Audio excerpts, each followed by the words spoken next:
Welcome. This is the Enlightenment Show, and I'm your host, Laurie Schoenfeld. This is where Chicken Soup for the Soul meets the artist way with Nancy Drew. Our guest today is Suzy England, author of Letters for Lucien. We're going to be chatting with her today all about her release and a time when she's retreated into herself. Hello, Suzy. Welcome. Hello, how are you? So good. I'm happy to have you here. How are you today? I am great and I'm thrilled to be here. Thank you so much for having me. Absolutely. This is quite the book, and I'm excited to dive into some really important topics with you today that you address within. Yes, thank you. Thank you. Easter is right around the corner, which also is like the sense of springtime. What do you love about the season of spring? Well, I feel like it's a fun time to get outside and be out in nature. Where I live in Northwest Houston, we have a lot of warm weather, but sometimes we do have a really pleasant spring where we can get outdoors before the super hot heat hits in this region. We currently have a little nest of bunnies in our backyard, 3 little baby rabbits. So that's another thing I love about spring is seeing new life that's taking place around us. So we do our little bunny checks a couple of times a day to see how they're doing, and that mama bunny is very sneaky. She can sneak in and out and feed those bunnies before we know it. So yeah, I love the newness of spring. Baby bunnies. That makes me just giddy. When you said baby bunnies, my heart was like, yes. Yes, they're so cute. We actually have a ton of bunnies in our community where we live. There's just anytime we're driving in the evenings, you'll just spot bunnies running across the road, and it's great. We might actually even put a few treats out for them, but don't tell my HOA. I have no idea what you're talking about, Suzy. Why let a perfectly good bit of salad go to waste when you can contribute to the bunny population? I 100% am in full support of this. Yes, exactly. Can you share with our listeners and viewers what Letters for Lucien is all about? Okay, so Letters for Lucien, I'll show you the book cover right here. Letters for Lucien is the story of a couple, Matthew and Sunny, who meet later in life. Neither have married, neither have children, and they kind of feel like they're both past the age where that's something that probably won't happen in their lives. But shortly after they get married, they find out that they are expecting a baby. Matthew is in his late 40s. Sunny is about to turn 40. So it's the journey of them as a newlywed couple, having never been married, and also finding out that they're now going to be parents immediately into this marriage. And it's about navigating all of those feelings and emotions that would come on that journey. The story opens up and we find out that they have lost baby Lucien. Baby Lucien passes away. It's not a secret. That's how the story opens. And it's really about dealing with their grief, this tragic event that has happened. The story then backtracks from the time that Sunny and Matthew are first married and takes us up to the point where they lose their child on the baby's due date. And they're writing letters to baby Lucien, unbeknownst to each other, and also some side characters are also writing letters. And so they reveal a lot about their fears and their emotions as far as being newlyweds and as far as being new parents, because this is not something that they ever anticipated. They're thrilled to be parents. They're absolutely thrilled. It came as a complete shock to both of them. So it's a heavy topic. So definitely content warning, trigger warning for those people who, have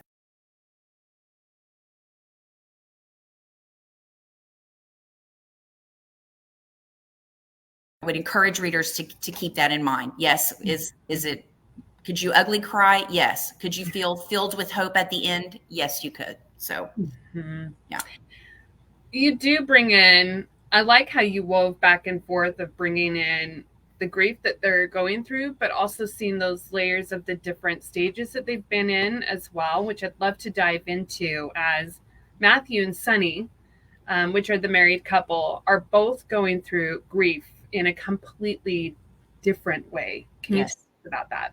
Yes. So, of course, they're both devastated that this has happened because other than a couple of minor things that happened during her pregnancy, of course, she's of advanced age to be pregnant.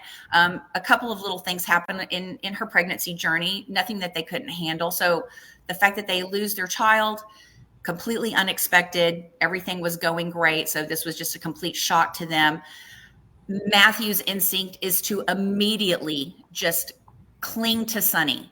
We're going to get through this. You are my rock. You are the woman of my dreams. I can't imagine being with anybody else. I can't imagine having a child with anybody else. I can't imagine, fighting through this with anyone else. Whereas Sunny immediately becomes detached from everything. She doesn't want to be spoken to. She doesn't want to be looked at. She doesn't want to be touched.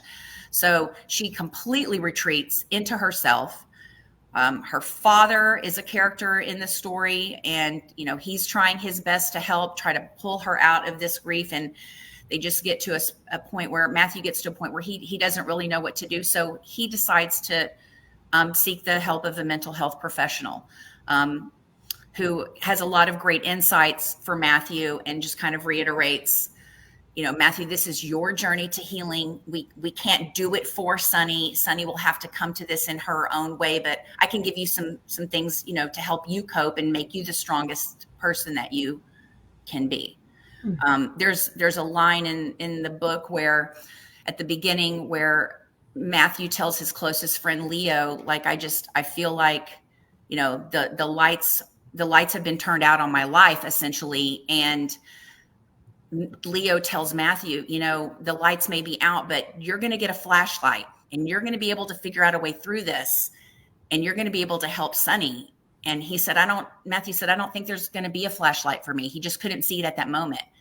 And Leo said, if you work on making your flashlight strong enough and bright enough, you will be able to light the path for Sunny to come back to you.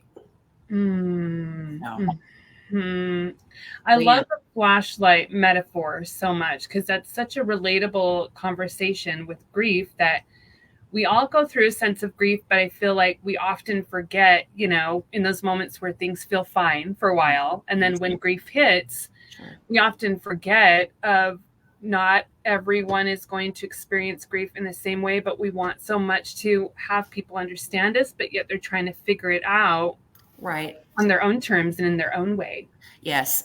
And I will say, just for everyone who's listening in and watching, Sunny's journey and Matthew's journey is not a journey that I have personally experienced. I have never experienced the loss of a child at any stage. I never had a miscarriage. What a blessing to be able to say that, because I have family members and very close friends who have walked this path. I have several close friends who have lost children on their due date, shortly after their due date, weeks after their due date. As a mom, it's my greatest fear. And my children are 28 and 24. And I tell friends who have young kids, oh, you think you worry about them now? Wait till they grow. Wait till they're grown and they're not under your roof. I mean, and my kids are wonderful, awesome, amazing adults and, making their way in the world and doing great things. And yes, I still get in bed every night and pray myself to sleep that everything is going to be okay, because that's just momming right there. I mean, we're just that's always going to be a part of who we are. So, while it wasn't my personal journey, I did have conversations.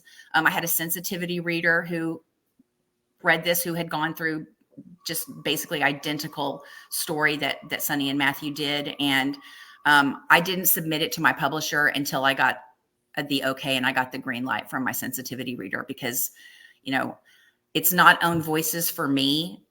My own voice is my mom heart that I poured into this, because while I haven't lived it, I feel like I know I still have those emotions in me, the fear of what if this happened to me. So yeah, that's kind of how I came to that. I love that you brought that in, because that was one question that I was going to ask of, That is such a topic that I've personally gone through that I know is hard to talk about. So I really appreciated you bringing up that conversation because it's important to talk about. Sure. But also differentiating between like that's still a part of being mom, that fear Yes. of losing your child, no matter what age they are, Exactly. is always there. Yes. I have a funny story. So our daughter just turned 24. She is an actor and she lives in New York City. This is a super smart girl, super squared away, so ambitious, hard worker. Of course, that's mom talk, but other people would agree. They would tell you, those who know her.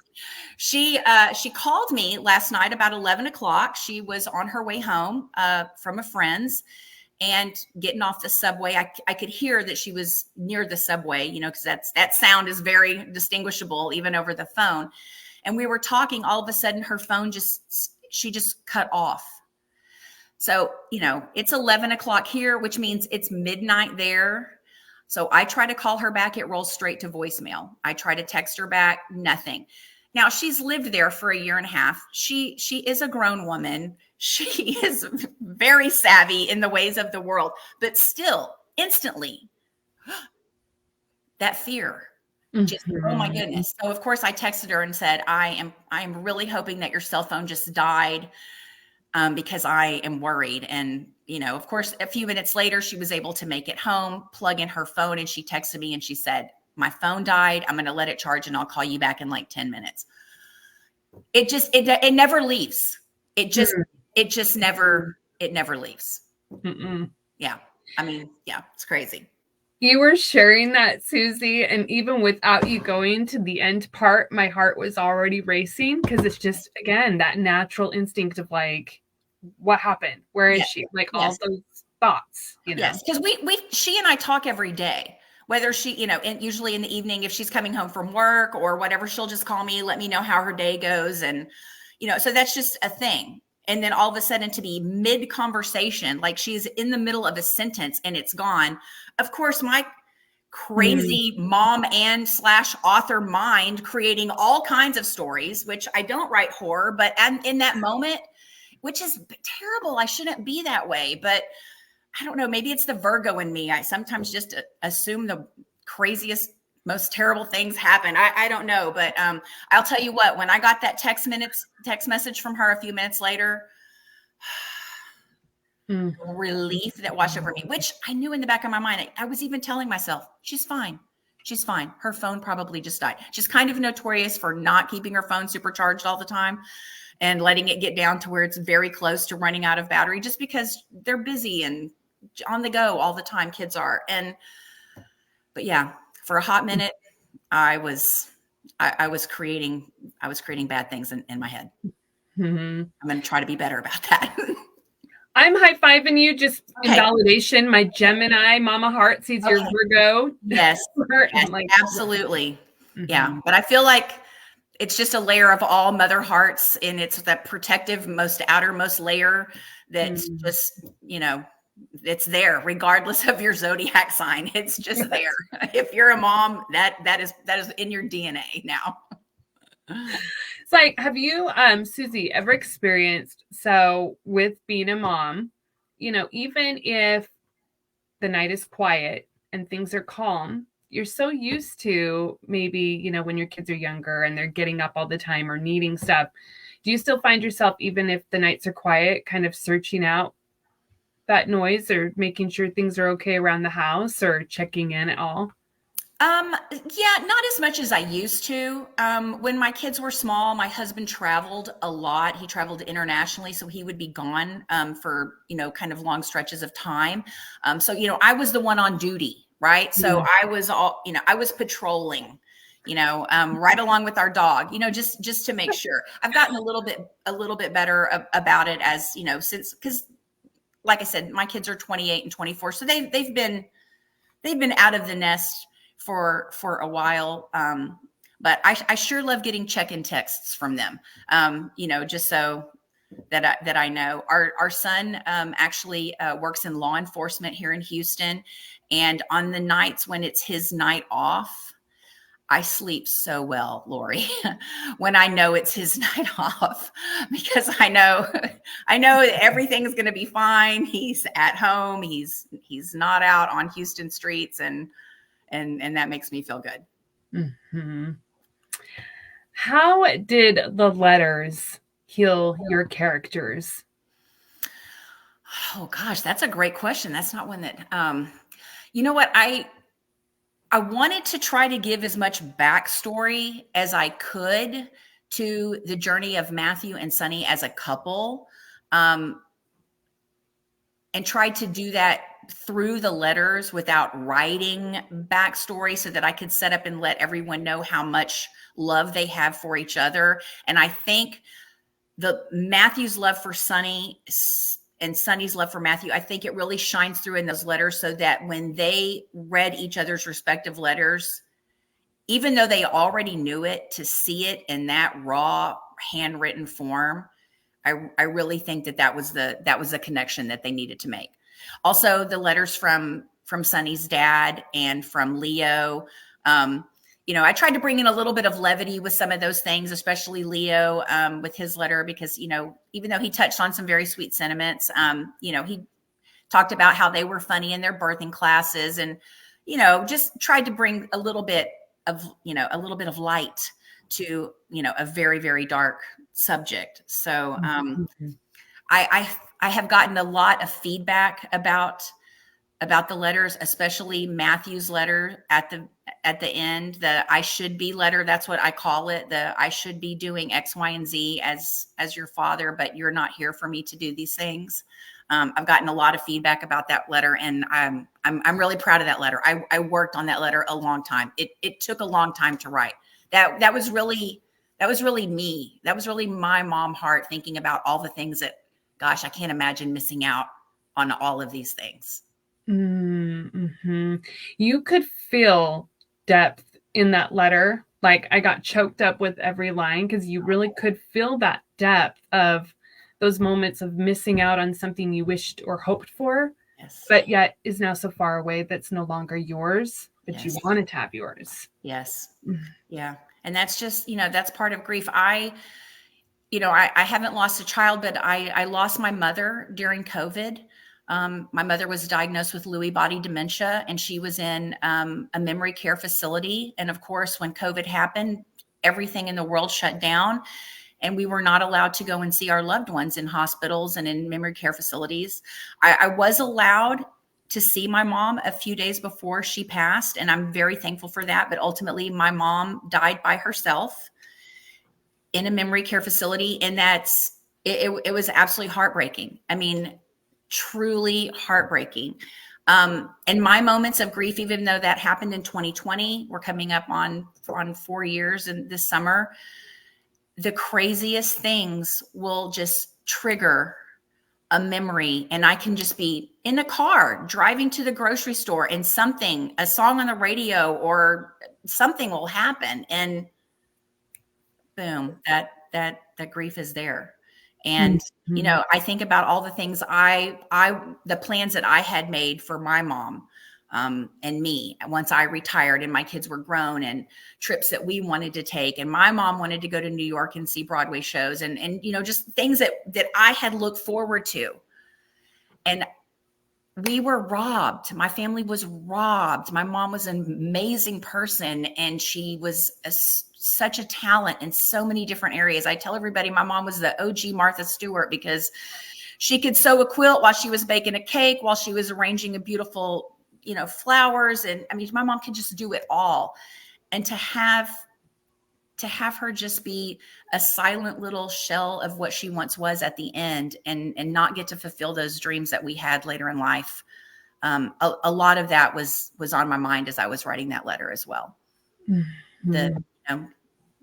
That you're looking forward to those things, and it's just cruelly taken away. And my heart goes out to everybody who's lost a family member in a tragic way, but especially those during COVID who had to stand at a window and look at their loved one. It was not something I would ever wish on anyone. It was terrible. I'm so sorry. Yeah, it's tough. And I thank you. I thank you so much. But you know what? I know my mom is looking down on me and she is proud. My mom comes to me in a little yellow butterfly all the time. When I go out walking, we talked about being out in spring and being out in nature. I'm blessed to live in a community where we have miles of trails, and my husband and I get out and walk them all the time. And almost every day, a little tiny yellow butterfly will visit me, and it's my mom. I know it every time. So I have to focus on those glimmers. I have to focus on those glimmers. Yes. So my grandma passed about 10 years ago, but every time there's a lilac bush that opens up, it's my grandma. I can smell her perfume, yes. And it's like this wave of my grandma is back. Isn't that amazing? Mm-hmm. They never leave us, Lori. They never do. They just find other ways. They find other ways to get to us. Isn't it beautiful? I like the glimmer that you have. It definitely feels that way in that moment when you have that reconnection. Yes, it does. That glimmer. In fact, my husband and I, when we were walking a few days ago, we saw the little yellow butterfly, and he was like, "Oh, there's your mom." I mean, it's just a thing. I mean, she's just with us at all times. So I'm very sorry for the loss of your grandmother. Grandmothers are so wonderful and special in our lives, and I know it's hard to lose a grandmother at any age. Whether you're a child or a fully grown adult, I had a nanny who was near and dear to my heart. So I know how that is. It is tough. It is tough. We have a special, special place in our hearts. Yeah, absolutely. Sure. Absolutely. Why do you think, Suzy, that talking and expressing our grief is important? I think it is the way we can make the deepest connections with other people who have experienced loss. To know that you are not alone. And you feel so alone in those moments. Sunny felt so alone in those moments. Here she has been pregnant with this child that she has loved, that she never expected to have at 39 years old. She could not wait. And then, of course, it's all just taken away. Like Matthew said, the light went off and everything went dark. But she got to a point where she could talk about it. And it just slowly brought her out. And that's going to be different for everybody, and you just have to give people their time, let them get to that point. But, if me talking about losing my mom during COVID and you talking about your grandmother, if that resonates with even one person, wow, that's so powerful. That is so powerful. We're all going to lose someone. Mm. And it's not going to always be, my grandmother died in her sleep at age 99. I mean, what a blessing for me for my grandmother to die in her sleep at age 99. Wow. Don't we wish we could all go that way? But unfortunately, we're going to lose people in tragic events. And I think the more that we talk about that and share and get those feelings out, because if it's building up in here, it doesn't have any place to go. We have to get those emotions out and connect with other people and cry, just cry, get it out and seek mental health professionals. I love the fact that now we are starting to, as a world, embrace the importance of mental health professionals in our lives. It is so important. Find someone to talk to, they can maybe even help you think of a new perspective and a new way of looking at something that you hadn't thought about before, because you're so deep ingrained in one little area of your grief. So yeah, I really think the talking is the key.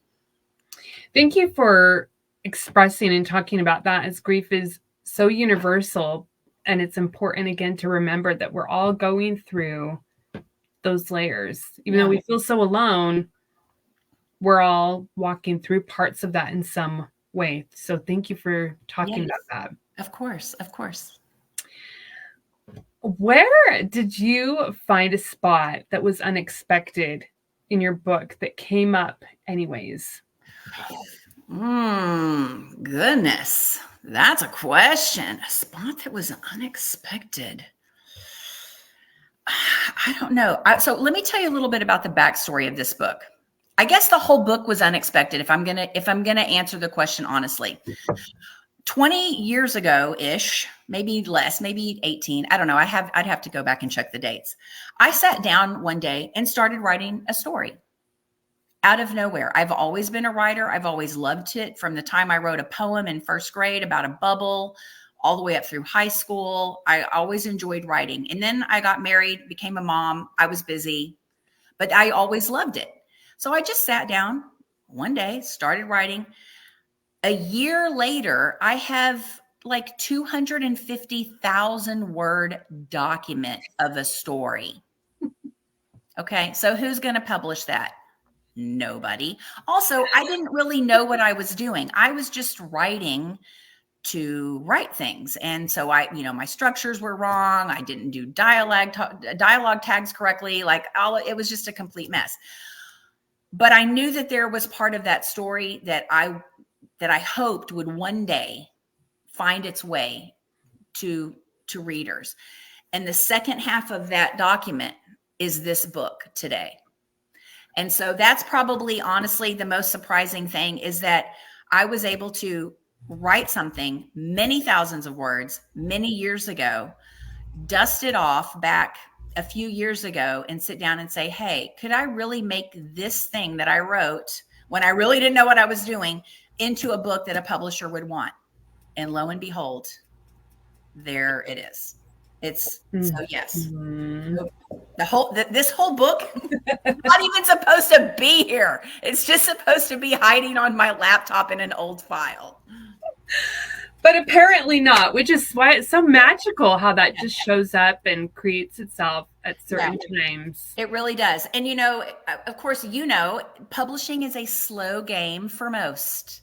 It's rare that you just write a book. It happens overnight. You send it to a publisher, you get an agent on your first try, and you're on the New York Times bestseller list. I mean, it's wonderful for the handful of people that's happened for, but for the masses, it really doesn't happen that way.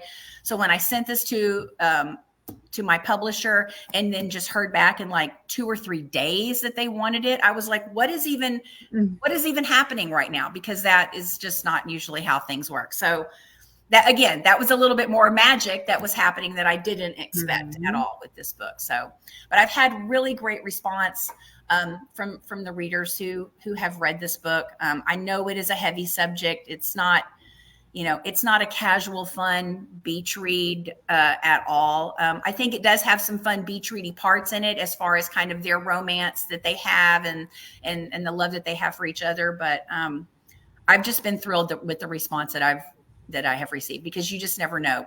You never know with any book truly how it's going to be received, right, by readers, but especially one that's, that is this heavy of content. I love, though, that you bring in this, content and conversation, because where it can be definitely heavy, it is something that is, like you mentioned, an important conversation to open up, so people don't feel so alone and feel understood and heard in a way that maybe they feel no one gets it until they pick up your book. Yes. And I have had a couple of readers who have reached out to me, just sent me DMs. Women that I did not know, that said, wow, you really captured my exact feelings going through this. Which, could I ask for more? No, I absolutely could not. That was, if I can shine a light on something that is dark and try to make it as hopeful and, as I possibly can through the journey, because, Sunny starts off and it's just so tragic, but yet at the end, there's a really good, positive, hopeful piece at the very end of the book for Sunny. And that's what I want readers, when they close the book, whether they've walked this journey or not, I want them to see that even in the darkest moments, there can still be hope. There can still be hope. You definitely do that with your book, Suzy. Oh, thank you. Thank you. That was my goal. Walk us through the writing process. As you mentioned that the last half of your book was essentially the book you never thought that you would create. How did the beginning part of the book tie to what you already created? How did you assemble that together? So the first part of the book was really just the play-by-play of Matthew and Sunny's meet cute and how they meet and fall in love and everything. So I touched the little things that I touched on in the book about Matthew and Sunny's meeting at a hospital because she had a tumor. So I go through all of that. So that was the first part of the book. I actually got kind of, quote, my start, I'm going to put it in quotes, writing on the global app called Wattpad. And I had taken just the letters, only the letters, nothing else.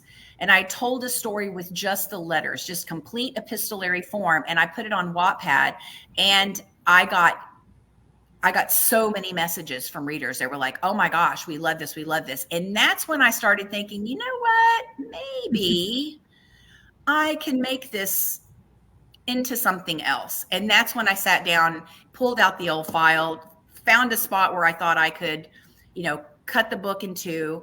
And I started working from there. And when I first wrote it, I didn't start with the tragedy.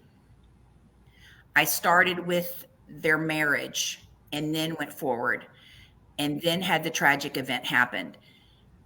I made the decision to tell readers up front. I just think it was a better decision in the long run. It was too jarring for it to happen later on for me. That I just was like, it's too much. We can't go from just. It was just too much, I thought, for a reader. It was just so much of a twist. So I was like, I'm going to start with this. Readers will know up front what's coming, right? And then we'll process it. We'll backtrack and go back and see what's leading up to it. So that's kind of how I came about doing that. Mm-hmm. How long did that writing process look like for you as you were compiling those pieces?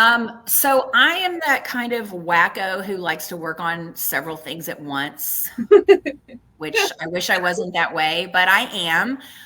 So honestly, I would kind of work on it for a little bit, then go off and do something else.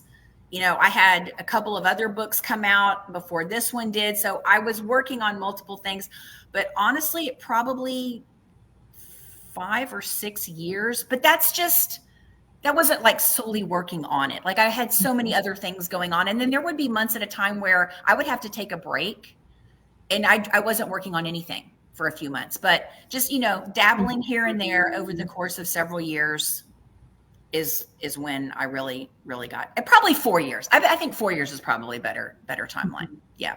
4 years.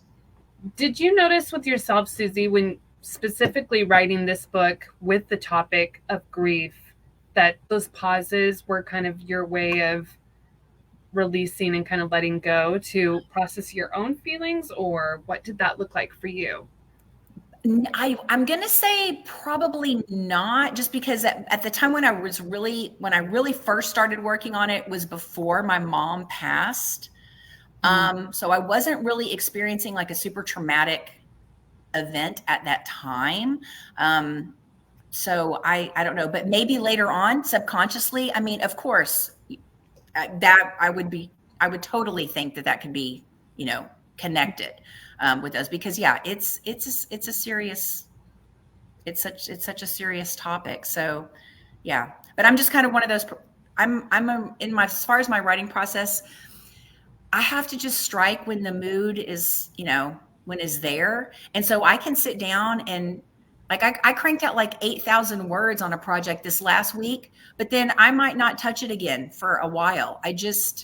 I wish I could be one of those authors that says, I'm going to write X number of words every day, 5 days a week. It's just not how I do it. I also don't map anything out. I'm a complete 100% pantser on everything that I've written so far, which, oh my, it can be very challenging. Yeah, as any pantser out there will tell you, it can be very challenging, but I just keep going. I just take the breaks and things will figure themselves out. It might take 2 weeks. It might take 2 months. I just have to sometimes step away from things, and I know just eventually I will get there in the end. I just have to give myself time to let stuff marinate sometimes. So yeah, so that's kind of how I work. I love that, because everyone's creative process is so different. Like, even if there's these XYZ, if this works for one person, does not mean that that technique's going to work at all for the next one. Some people set timers, do those little writing sprints and things like that. Like, you just have to do whatever works for you. And I'm just one of those people that's like, hey, I'm not going to judge or tell anybody else what to do, because every author's journey is different. I haven't met a single other author who has walked the same path that I have. And that's what makes it so great to connect with other authors and learn about their journeys, because you might also meet someone who's, you know, further along in the path, and you're looking at that author and you're thinking, wow, I aspire to be like this person. They are really knocking it out of the park. They're doing great. And then you find out, oh, they also struggled in these areas, or, oh, they do it this way and I do it this way too. And I just think it's so great. And it's one of the things I love, love, love most about connecting with the writing community and with other authors is just learning everyone's story and finding out, you know what, it's a struggle for all of us. We all have those days. We all feel, you know, we all have those days where we write a page and go, wow, I'm good. And then the next day we go back and reread it and go, wow, that's terrible. And it's just that constant roller coaster of emotion that we have as authors, but to have that community to share that and to lift each other up is truly the best part of what we do. Mm-hmm. I love connecting with other authors. Me too. That's definitely a magic part of it. It really is.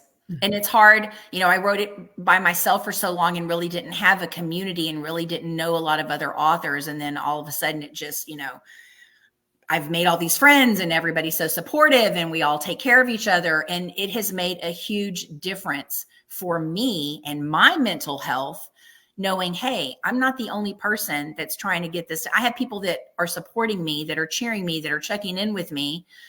And what a blessing. It's been so great. And it has made a huge difference, because it is such a solitary activity when it's just you and a laptop. When is a time that you retreated into yourself? Probably when I went through a divorce. So I got married at 20 because I knew everything and nobody else knew anything. And like most, you know, that's just keeping it real. And even though other people knew more than I did, I wasn't willing to listen. But we make our mistakes and we work our way through that. And that marriage ended when I was 22. Before most of my other friends were even seriously dating or married. And here I felt like I had this black mark on my name. I married someone who was my same faith, who grew up in not my actual church building, but in the same denomination. Mm-hmm. I had people, mutual friends, I'm going to use friends in air quotes, reaching out at the time, completely judgmental, completely preaching the gospel. It made a bad situation even worse. I was told I was damaged goods. I was told nobody would ever want to marry me. I was spoiled. And yeah, it was hard. I've never really talked about that really with anyone very much.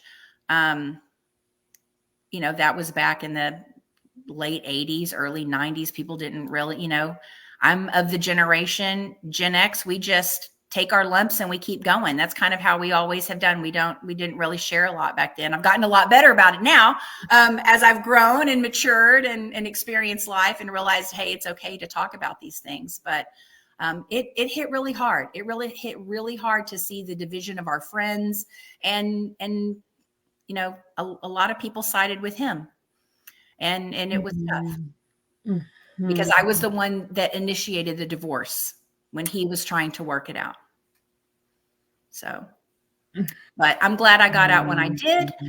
He was convicted on white collar crimes for, I I don't know, kind of a pyramid scheme. And the last I checked, he was serving time in federal prison. So who got the last laugh and who made the right decision to get away? This girl. So I'm glad I did what I did. It was hard to see at the time, and things weren't revealed to me until later. But yeah, that was a time when I was pretty deep in it, and I felt very alone. I really appreciate you speaking to that, because the transformations and the transitions of still doing what is right, but also the layers that still come with that can be a whole whirlwind. Yes. In and of itself. Yes, absolutely. Absolutely. So I was very fortunate to meet somebody wonderful who didn't view me as damaged goods, and we will be celebrating our 30th wedding anniversary in May, and it just all works out. So happy almost anniversary. Thank you so much. Thank you. I am looking forward to that. We're going to take it to the inner child question segment. Are you ready, Suzy? Okay, I'm ready. First question. What was a food that you enjoyed as a kid that is now a comfort food for you? Pasta in any form. You just jumped right in. Listen, I have never met a noodle that I didn't love. There is no noodle out there that I am not a fan of, especially my mom's like Southern style mac and cheese, which is a staple for every family gathering, every holiday. I know there are different camps who think that macaroni and cheese should not be on a Thanksgiving table, and I'm here to tell those people they are wrong. They are absolutely wrong. Mac and cheese is always right. It doesn't matter. So yes, I'm all about the pasta. Pasta for the win. So any occasion, Suzy, just get her pasta. That's it. You're good to go. Yes. Second question. When was a time when you felt on top of the world as a teenager? Oh my goodness. Wow. On top of the world. You know what? It was probably when I was named homecoming queen as a junior in my high school. Yes. That is an awesome moment. It really was an awesome moment. And I actually felt kind of bad for the senior because, I was a junior.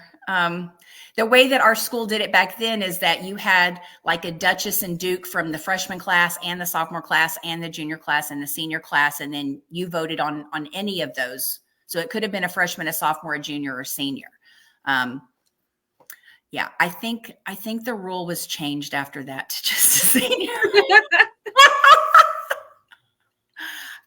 I'm pretty sure. But that was a fun night, and I felt really great because I did not expect to win at all. So, it's the little unexpected wins that make it fun. So, yeah, that was teenage Suzy. Yes, that was fun. That was a fun night.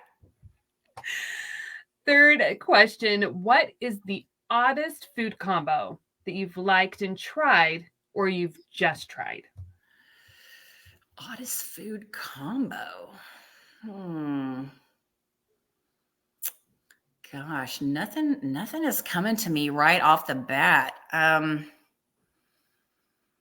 I don't know. I don't even remember what it was, but I had something at a sushi restaurant one time, and I just remember that I wasn't a fan. I love seafood, but I'm not in the sushi form. I don't really even remember what it was. I don't remember. Gosh, I'm no fun on that question. I'm sorry, Lori. I can't think. You're very fun, Suzy. Okay, so let's take another round. What would be the oddest thing to put with mac and cheese that you wouldn't do? Gosh, the oddest thing. Oh, I would never. I mean, there's a lot of people that like to eat bugs. I don't want any bugs in my mac and cheese. No, thank you. No sharing. I'm gonna pass on that. Yeah. Just for you. I agree. Yeah, no.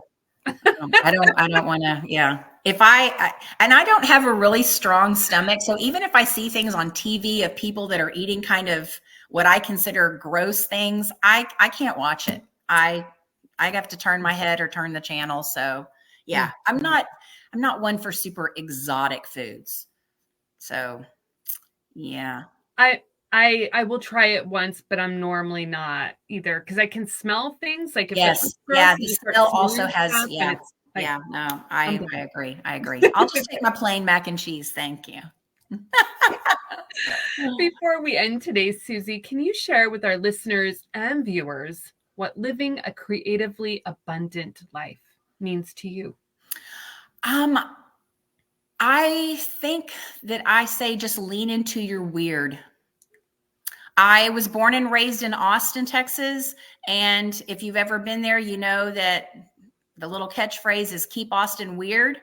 And I really think we just all need to lean in our weird uniqueness that makes us special and different from everybody else, and don't hide that light from anyone. I wouldn't be sitting here with this book and with two others if I hadn't leaned into my weird.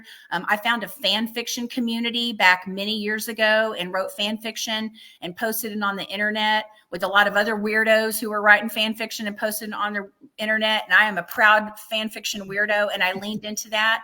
And I found a community of people that who supported me in that. And I wouldn't be sitting here as a published author had I not done that. So find those little unique qualities about yourself, celebrate those, let the world know what makes you special and different. That's what I would say.